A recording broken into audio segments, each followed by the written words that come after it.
Hello and welcome to episode 97 and 98, Shifting Currents, the Indo-Pacific's strategic role in global peace and security.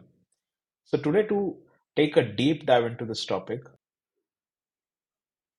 Joanna Siekiera. Hi Joanna, welcome to the podcast. Thank you very much. It's my pleasure to be here with you and your audience. Absolutely, absolutely. That's great that we got this opportunity because before this, as I mentioned, we have recorded some episodes on Indo-Pacific region, in general, the maritime security. But this is the first time we'll be also taking a little bit of a global angle on this topic because I got to know from several experts that almost like 60% of the trade resources, a lot of things are basically dependent on the Indo-Pacific region. So it's a very crucial part of international security, I would say, along with global politics. So before we actually jump into the topic, can you briefly tell us about yourself, basically how you started your journey? And I would like to congratulate on your first day as the faculty member at the University of War Studies. So yeah, please, I mean, like, I'm giving the floor to you to introduce yourself. So yeah, how did you basically started your journey and Thank you. uh, being ended up what you're doing at the moment? Yeah. Sure. Yes, thank you for your kind words. Indeed, this is my first day at work in Poland. I am in the heart of Poland, so capital city Warsaw, at the military academy, which is called War Studies University. I am an assistant professor at the Faculty of Law. And actually, here I am sitting at the General's Hall with General Józef Sowiński from Russo-Polish War of 1830. So, ladies and gentlemen, I am an international lawyer, legal advisor. I work for various military institutions. Mainly NATO, and my love is in the Pacific. So everything what is happening in Interesting. Oceania, in this blue continent, but from the legal perspective. And I know that a lot of experts are dealing with security in the pack, but my aim is to popularize the legal question, that we must look at this region also from the legal angle, and not so many people do that actually. Interesting. That's quite an interesting journey, I would say. I mean, there is one last question which will be, I think, coming to that after the topic, where I'll be asking you a little bit again about your journey a little bit. Yeah, but we'll touch upon that part later after this conversation. So, uh, directly jumping into the topic, why is the Indo-Pacific considered one of the most strategically important regions for global peace and security? Because a lot of experts have always told me that this is a very much of lucrative region as well, and as a region which can possibly trigger conflicts too. So from your perspective, what are your thoughts on this? Yes, definitely. In the Pacific, so two largest oceans, Indian and Pacific Ocean.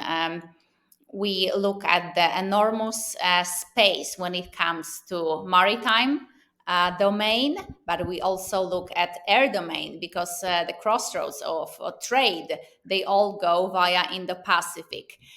We have, of course, great power competition. So struggle between West and East, between democracy and communism, between free world and countries which has one party. And of course, here I mean China, but also I mean Russia, because they are allies. We must speak up openly and directly about that, because also you being Indian, and I am honored to cooperate with some Indian institutions. What China is doing, even though India now is the most populous country in the globe, you are also struggling with China, and it is called cartography conflict. I know the Chinese are changing maps. Of course, they are unshameful, unapologetic, whatever they do. So I could move on and on. And here I will use this opportunity, ladies and gentlemen, to promote my two books. which were published last year. They are in open access with various multi-domain international authors, and they are free to download. So later we will provide the link to those books, because again, Indo-Pacific is so varied also from the international law point of view. Those institutions, those entities, they are all not the same like in other continents where we can talk about sovereign countries. Here we have dependencies, we have territories, we have associated countries, and so on and so on. So this is also very important. How far can countries go? How far can they be independent, or if they can afford being independent? Interesting. And a little bit, I would say, moving towards the geopolitical and the cooperation point of view. So, how has the Indo-Pacific evolved in recent years as a center of geopolitical tension and cooperation, and primarily looking at, as you mentioned, India as well. So what role do these major powers like US, China, India, Australia, and Japan play in shaping security dynamics of the region? Yes, so we have, of course, the big growth of China. And when I say that China is the largest threat to our Western legal order, I mean the values. I mean the values of Communist Party, Yes. of killing, torturing, kidnapping, forced sterilization, and abortions. We must understand that after every yuan that Chinese are investing or stealing, corrupting all around the world, they want to impose their values. And we have, of course, India. India is a global power, but India is somewhere in between. So I always repeat this to my colleagues, military and civilian, that we need India. We also need Turkey in NATO.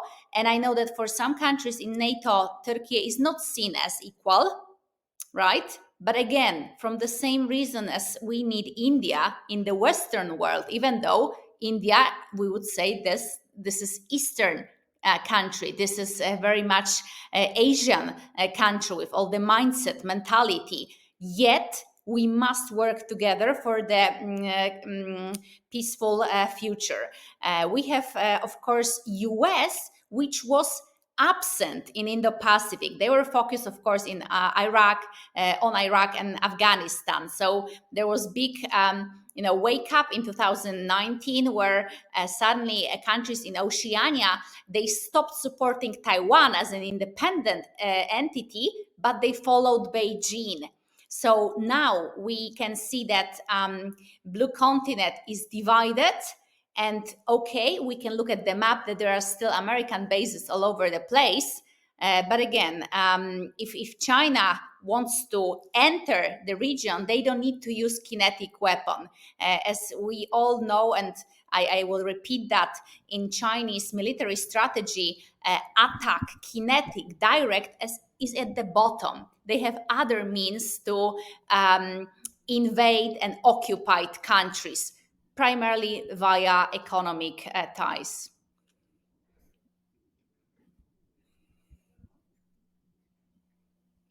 Interesting. And I mean, you mentioned about NATO and Turkey, so I'm coming to that point now. So, can you tell us about the interest of NATO countries in the Indo-Pacific region? Because we have seen that there's interest from French actually as well, because of course, of New Caledonia, the territory that they have there. Then, of course, Indonesia and all were the former Dutch colonies. So, we have some of the other interest, from the European side as well, especially the NATO European member states. So, can you elaborate on this as well? Thank you, definitely. When we look at NATO, we must look it through two lenses. First type of lens is NATO as a general, as an international Yeah. organization. So for the first time in history, we got 2022 a new strategic concept, and Indo-Pacific was written. So we not only look at the Euro-Atlantic zone, which is obviously this is the name of the organization, but we finally acknowledge that Indo-Pacific, that's the future. if we don't have stability and peace in Indo-Pacific, then our own region, so Europe and North America, will be under severe threat. And second lens is each particular country, because Yes. NATO is 32 independent countries. They have various interests, they have various assets, which sometimes they don't align. My country, Poland, even on the last year's presentation expose of our Minister of Foreign Defense, he didn't mention Indo-Pacific as the area of interest to my country. Of course, we have war in Ukraine at our border, so we focus on that.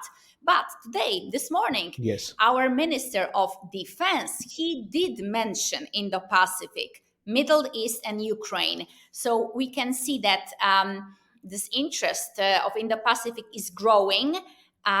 Yet, what I can observe for most European countries, China is anyhow a threat. This is not a civilizational threat. It is rather economic partner. They don't see this threat, Yes. unlike Central Europe here where I am, because we know what is communism. We had communism under Soviet rules, so we don't want this repetition from Chinese Communist Party. For our Western European friends and Yes. allies, they don't see it that way. But I must say that the largest airports, ship halls, telecommunication companies, they are owned by Yeah. China. So Chinese are already in Europe. Yeah, yeah, absolutely. I mean, like, I mean, of course, the whole world in one or the other way depends on China. In India, also, that's what I tell to the general, people, that the reason India and China have, I mean, like, even though, the kind of military power China has, India is currently nowhere near it, very frankly speaking. I mean, this might feel a little bit bad for for my fellow Indians, but this is the reality. I have seen. I work in the military satellite segment, and they have a count of more than 100 satellites in the military segment. India doesn't really have a single dedicated military satellite up at the moment, except few of them which are like used for both commercial and the military purposes. But overall, the reason the relations have not been so much hampered is because there is a trade relation India has with China. So whether it's some kind of small components, electronics, or any kind of goods, there is some or the other thing which India keeps on importing from China. So I believe because of that, we do not see too many border tensions or relations that are hampering between these two countries. But but yeah, as you said that, as you mentioned, the presence of China in Europe, so I can completely relate to it, basically on what level it will be. And stepping ahead a little bit, because we are speaking right now about the economic side as well. So how does maritime security in the Indo-Pacific region influence global trade routes and economic stability? Because I believe that is the prime core of the Indo-Pacific region, where the maritime is the key to everything, basically. Because of that, the whole kind of geopolitical tensions and the cooperations actually take place. So what are your thoughts on that? Definitely. So we have here a few things. First, the routes or lines of communication. So they all go via South China Sea, around Taiwan. Yes. So it's not only that we, the West, we want to support Taiwan as being independent, because there are other entities all around the world who might be in similar position. But again, when we don't know the answer, money is always the Yes. answer. So just follow the track of money and you will get the idea. So lines of communication, who is Yeah. owning the Yes. shipyards, the harbors, airports, because we have maritime transport, but also air transport. Still, that air transport will use navy. Will use naval assets and infrastructure. So this is all combined. We also have sources. So deep down in Pacific Ocean, we have sources which so far they are technologically, we are not technologically advanced to dig in and just bring from the bottom. But once we are, then we could see the great Yes. power comparison. Who would be first? China. And then how they will use those sources.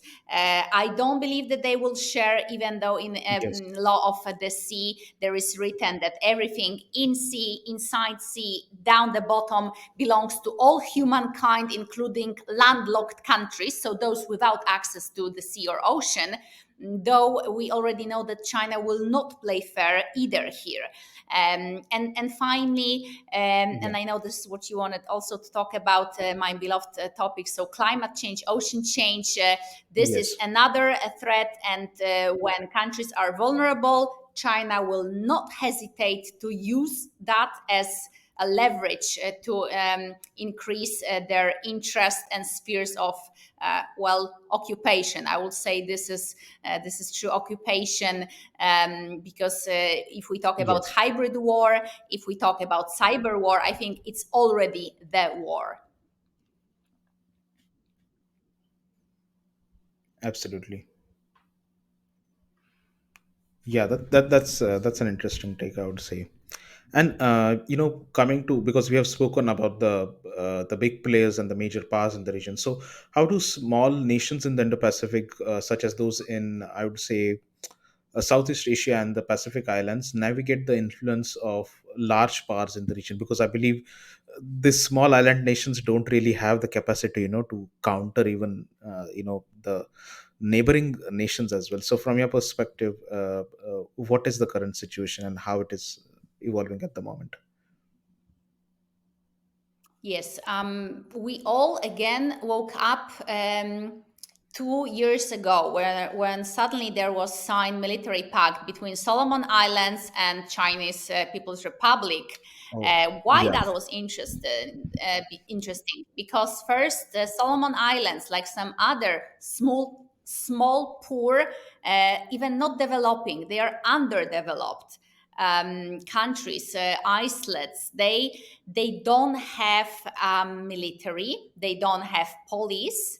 They have some volunteers, but not as like we understand in other countries. This is very important. So I would even say, I don't believe in neutrality of states. States will not be neutral. They will always have some preference. So either they will choose China or the Yes. US. And when I say this on my conferences, or when I teach my cadets, officers, civilians, they're like, yeah, maybe you're exaggerating a bit. I was like, I am not, anyhow, ladies and gentlemen, because either we go with freedom of speech, freedom of navigation, and all the democratic features like respect for human rights, or we don't. Because as we spoke before, China is already breaching international law rules and norms against Philippines in South China Sea, in Taiwan, all around the world, not only in Asia. But again, those countries in Southeast Asia and in Oceania, they are very vulnerable. Another thing is relatively new history of law. So they don't Yes. understand democracy, because democracy was imposed on them Absolutely. by the colonizers, Yeah. British, French, Dutch, as you mentioned. So for those people, law is somehow impose something external, something against them. So democratic movements, they Yes. don't go as quick as in other regions, in our other continents. So they are already extremely vulnerable. They are very poor. The human resources is also not desirable, because those countries, those people, they don't have money or place to study, because from, for example, in the middle of the ocean, the closest university would be in Wellington or in Auckland, if they can Yes. afford going there. So, how can you build a sovereign, stable country without Yes. human sources? And who has money? China has. They go full in, they buy an ambulance, they build a primary school, and then populace, local populace, is very grateful to Yes. China. So this is very dangerous because, as we all know, Absolutely. and I'm happy also that the U.S. Army used my quote that when Russia enters, they are loud, they kill, they murder, they rape. We hear that, we know that. But when China Yeah. enters, it's quiet, and we only Yeah. discover that Yeah. after Absolutely. decades. But then it's too late. Yeah. Absolutely. I think a similar situation we are observing in Africa as well. Uh, you know, the Correct. capture of the economic aspect in Africa, because having working in the space industry, we know that the kind of satellite business the Chinese companies are doing over there. It's massive. It's so massive that a lot of American Canadian companies had to leave Africa. It went to that level, because they dropped down the cost. And but yeah, now they have gained the trust, and I don't think so they will be able to ever be able to trust the American and Canadian companies in Africa for any Exactly kind of how. satellite services. Mhm. Yeah. So yeah, I believe so we have right now covered almost the general aspects of this region, and in the next episode we'll be deep diving more into the Quad and the related cooperation on the regional side as well. So for the guest, I would request that before jumping on to the 98 episode, I would request you to first listen to 97 episode so that you can very well connect with our conversation in the episode 98. Thank you, and see you in the next episode.